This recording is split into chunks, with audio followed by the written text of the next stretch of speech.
Olá, meus amigos, este é o 61º vídeo educativo da saúde integrativa. Aqui é o Dr. Neemias Ramos.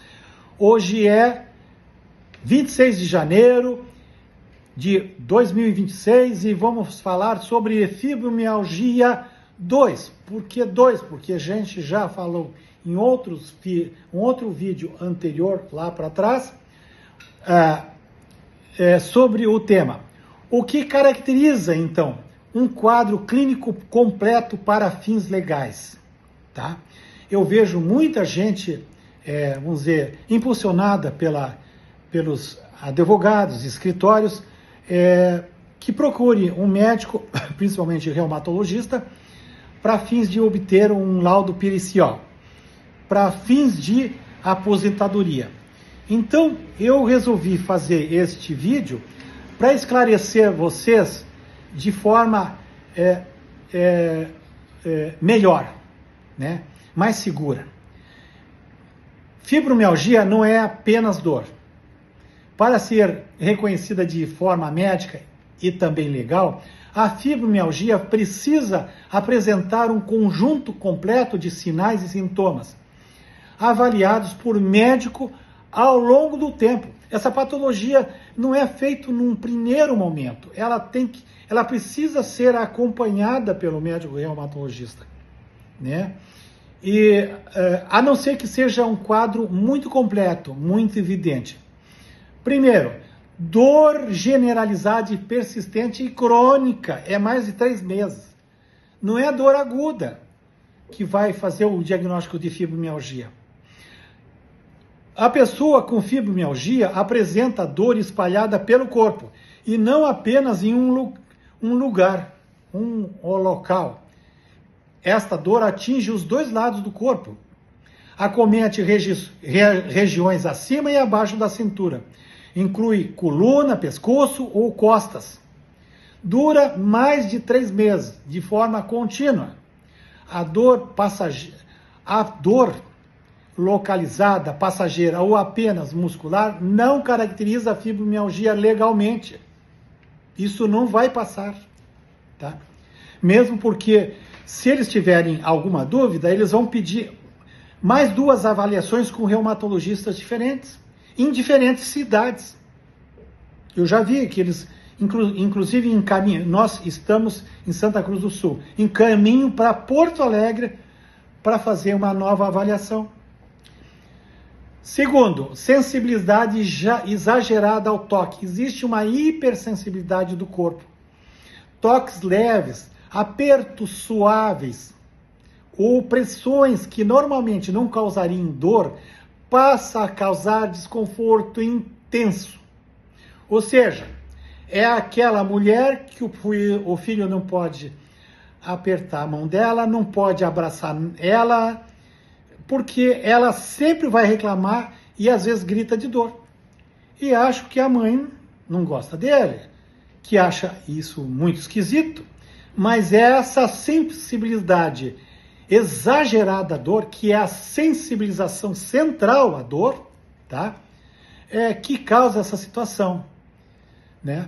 Então, como eu disse, existe uma hipersensibilidade do corpo. Toques leves, apertos suaves ou pressões que normalmente não causariam dor, passa a causar desconforto intenso. Essa sensibilidade é difusa, não limitada a um único ponto, né? Não são pontos dolorosos, pontos gatilhos, são pontos difusos, tá? Terceiro, cansaço intenso e sono não reparador. A pessoa acorda cansada, mesmo após dormir muitas horas. Por isso que eu peço que um familiar direto, que venha junto na consulta, para a gente conversar. Porque eles acham que a pessoa está teatralizando, se fazendo, né? Não acredito na pessoa que ela chora de dor. Acho que é um exagero. Está querendo mais atenção para ela. Não é verdade, tá? São comuns fadiga diária intensa. Não é qualquer coisa. Sensação de corpo pesado. falta de energia ao longo do dia. Imagine isso numa pessoa de 30 ou 40 anos. Como é que tu vai pensar? Numa pessoa jovem ainda. Falta de energia ao longo do dia. É como se ela já se acordasse com um tanque na reserva. Começa a funcionar durante a manhã, já esgota toda a energia. À tarde não tem mais gasolina para pôr o seu carro a andar. Sono leve, fragmentado e não restaurador. Descansar não resolve completamente o cansaço. Isso é esquisito? É. Quarto, dificuldade de memória e concentração, chamado de névoa mental, como se fosse uma nuvem.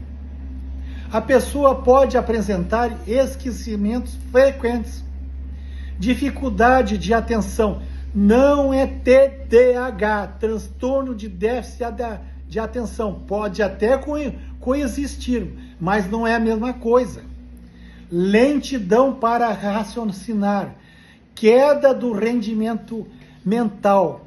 Quanto mais prolongada for a dor, maior é a sintomatologia, né? E menor é a camada cinzenta, ou córtex cinzento.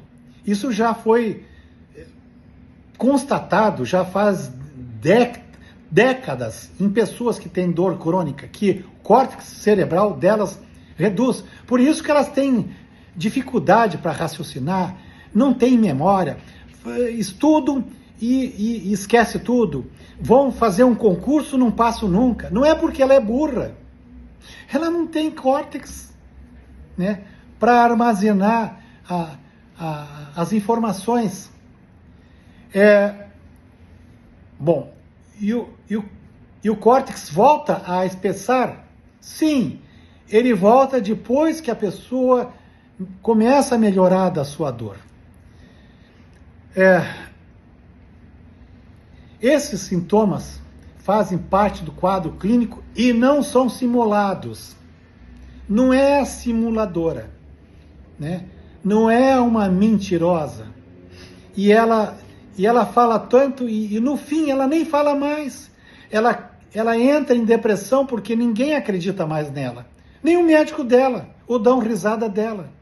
Então ela fica numa situação muito ruim. Quinto, outros sintomas funcionais associados à fibromialgia costuma vir acompanhado de vários sintomas ao mesmo tempo, como dor de cabeça frequente, alterações intestinais, o tal do intestino irritável, ou diarreia ou constipação, sensação de formigamento, tensão muscular constante, dor mandibular ou facial.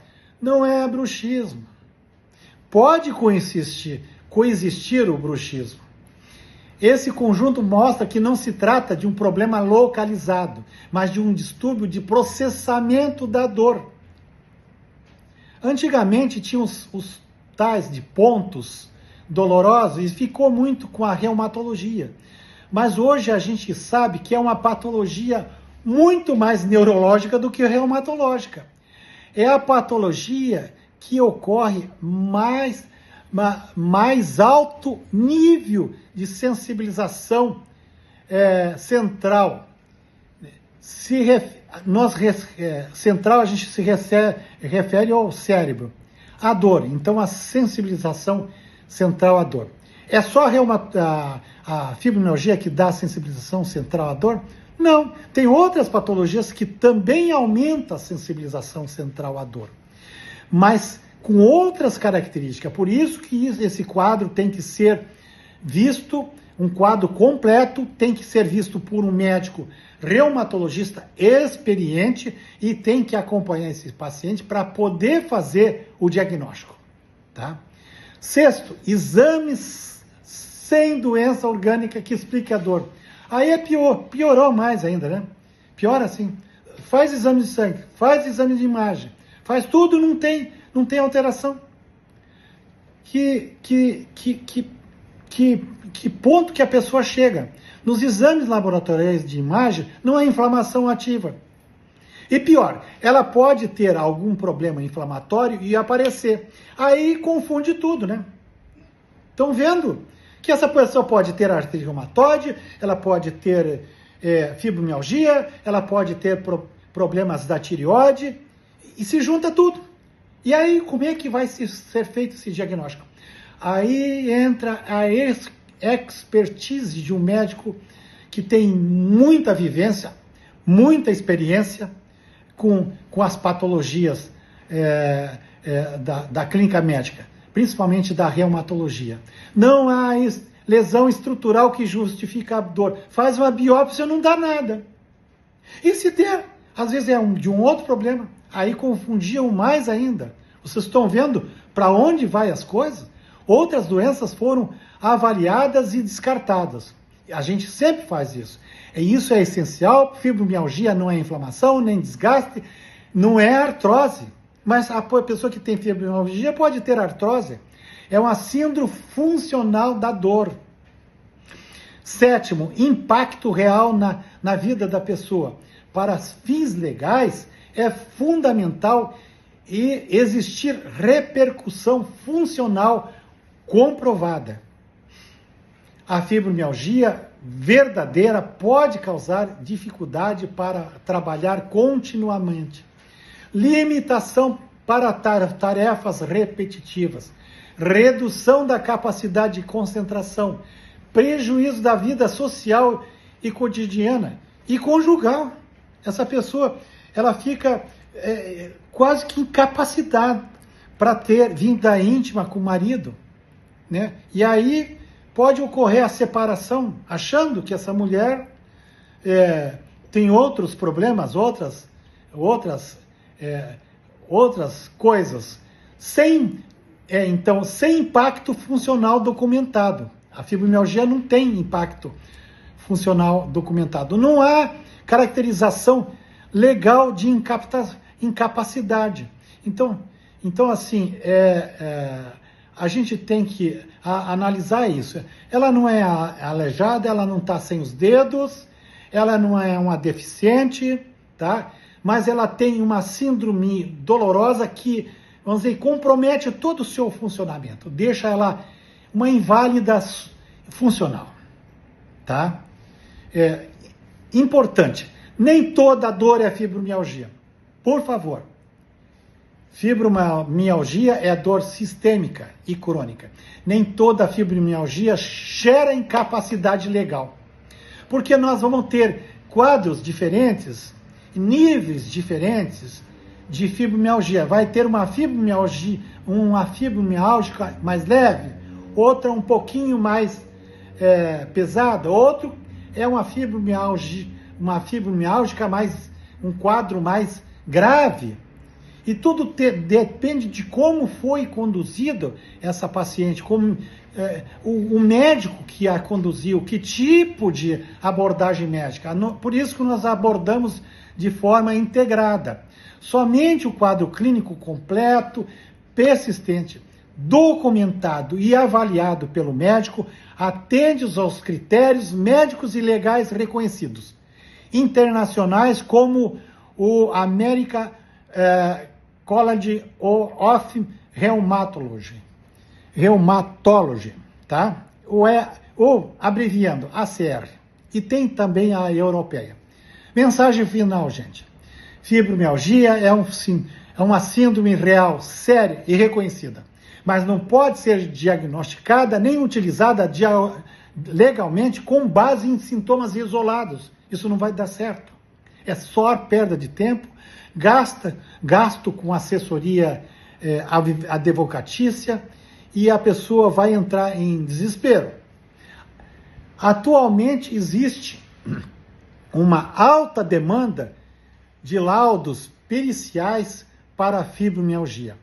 E o diagnóstico médico responsável protege o paciente verdadeiro, aquele paciente que tenha um quadro verdadeiro de fibromialgia.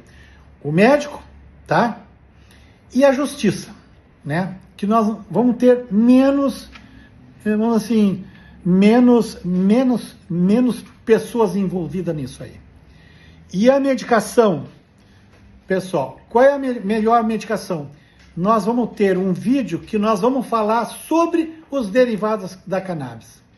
E qualquer fibromialgica que já usou todos esses remédios que já se usou até hoje, elas são as melhores testemunhas disso, que depois que elas começaram a usar os derivados da cannabis, a sua vida mudou.